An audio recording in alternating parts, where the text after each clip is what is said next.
Okay, it's Toby from Heavyweight MMA. Stand-up Mullarkey Army, the pride of the Central Coast. Jamie the Hooligan Mullarkey's going to go back in the cage again, ready to go. How are you, bro? Good, bro. Going good. Training hard and, keeping well, man. Man, how good is it? UFC 293 coming to Sydney. How long has it been since you've actually fought around this sort of area? It wouldn't have been since 2019, so just before I got into the UFC. I haven't fought in Sydney since then, so it's been a good couple of years, man, about 4 years. So it's good, man. Like, how much of a difference does it make to you being able to pretty much stay at home for the lead up? You're already acclimatized to the place and just go straight down and fight. Oh, it's massive, man. It really is. I think I felt it a fair bit in the last one, but I remember when we fought in Perth, just a 6-hour flight over to Perth. You're in the same time zone, pretty much the same climate. And I remember all the Aussies were just like, we're all just sort of like laughing and chatting to each other about how good we felt, because we're so used to going over the other side of the world and fighting in their backyard. So no, it's good, man. It's always a really good advantage just fighting at home and fighting as close to Sydney. It's like an hour away from my house, so it really doesn't get any better. So I'm looking forward to it, and I'm looking forward to that home crowd energy too.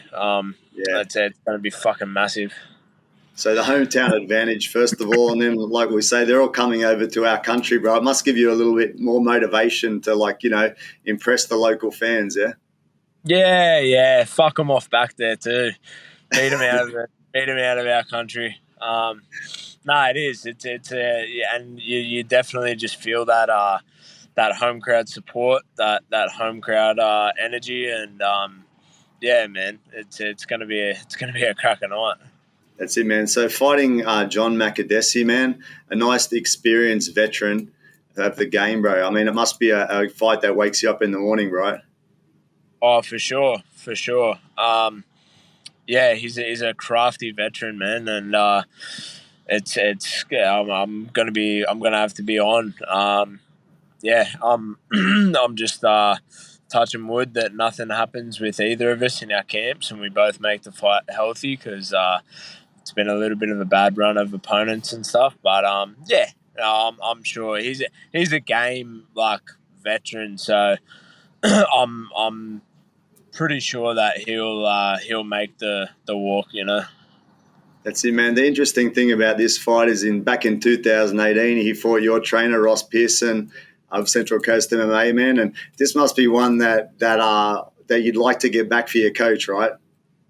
Yeah, for sure. Him and Ross had a mad fight. They had a big scrap in Canada, I'm pretty sure. But it doesn't really that's not what I'm thinking about. But it's more. It doesn't really add motivation, because I've already got the motivation, because he's gonna try to take my head off. But it's cool. It's just cool how it's come full circle in a way, and it's like Ross is going to war with him, but in a whole different way. That's it, man. Yeah.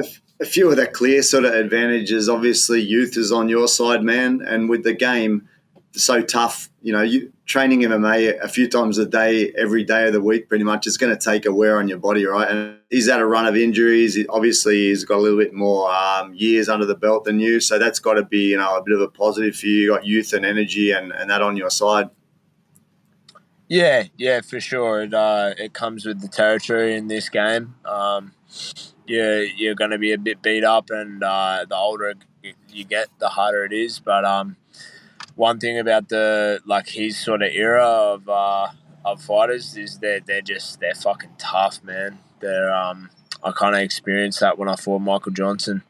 They're just so seasoned and so worn in to this game and this level of fighting. So I've just got to keep my composure in there, because he's going to have that experience advantage. But I wouldn't really say it's an advantage at this point, because I feel pretty set into the UFC. I've had 8 fights now, and yeah, I'm just looking forward to getting in there and mixing it up with him.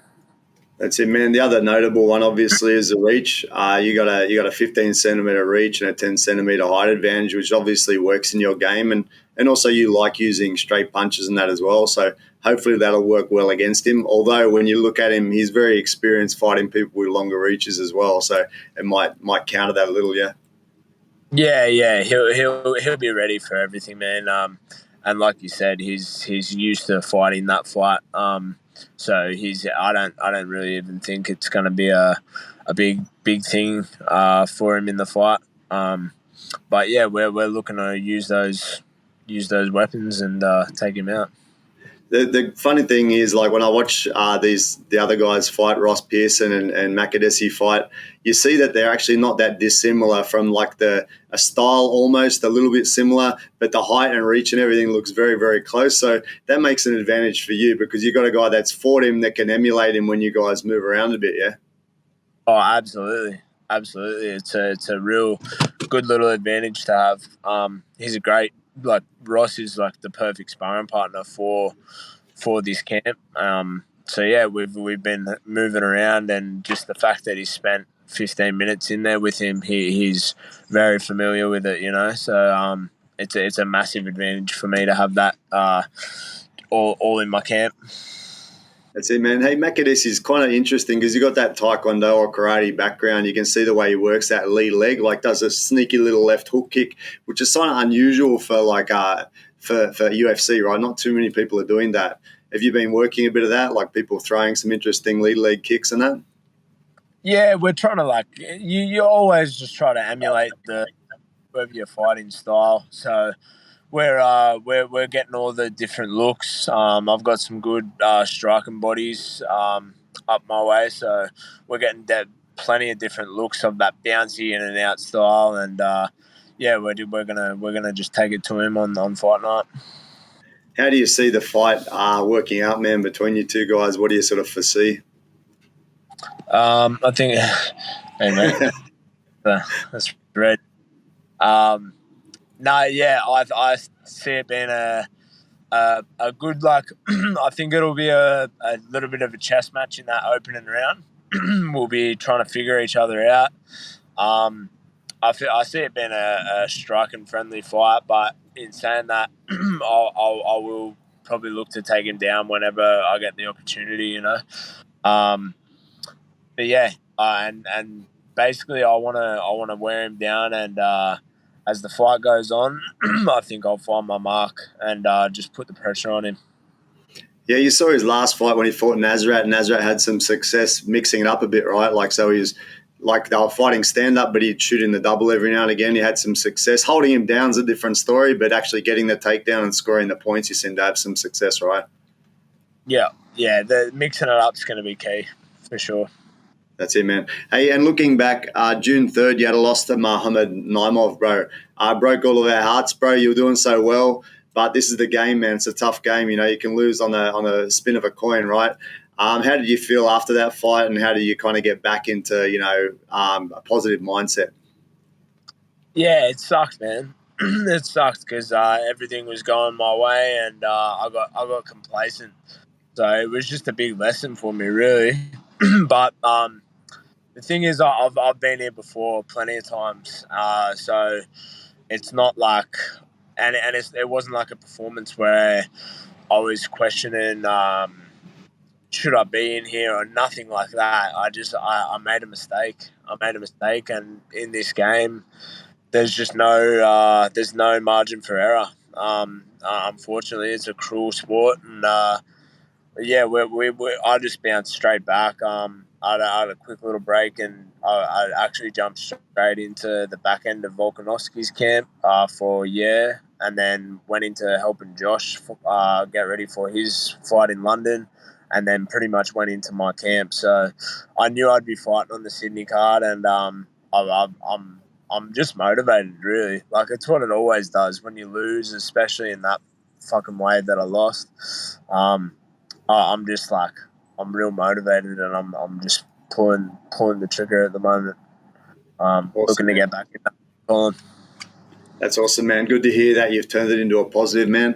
And I can't wait to head to Sydney to watch your Eternal 78, watch a few of the good Aussie and Kiwis, then watch UFC 293 on September 10th in Sydney. Watch you guys all take out some foreigners coming to our land, bro. Yes, 100%, brother, 100%. Yeah, cool. All right, man. Thanks for your time once again, and best of luck in the preparation. Hope it all goes smoothly, and you get to face Makdessi on the night, bro. Awesome. Thanks, Toby. Thanks, bro. Thanks again. Cheers, bro. Cheers, bro.